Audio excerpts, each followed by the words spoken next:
غنحضروا مع بعض كيكه ديال الشوكولات غير ببيضه وحده. كنحتاجوا بيضه وحده، ساشي ديال الفاني، كاس الى ربع ديال السكر،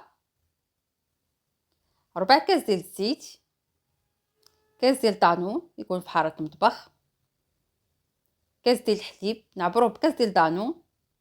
نخلطوا مزيان هاد المكونات حتى كيتجانسوا مع بعض.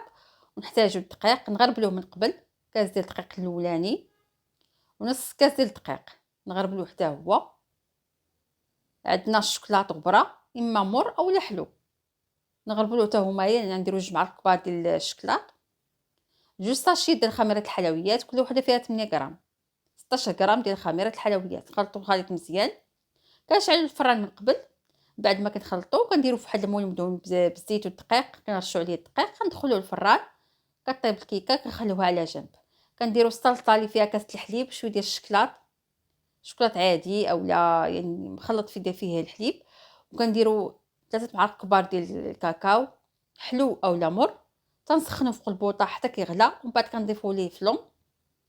تناخدو الكيكه اللي هي مازال كتكون سخونه، كنضيفو ليها داك الخليط او الصوص ديال الشكلاط، كنرشوا عليها كاوكاو مهمش وبالصحه والراحه.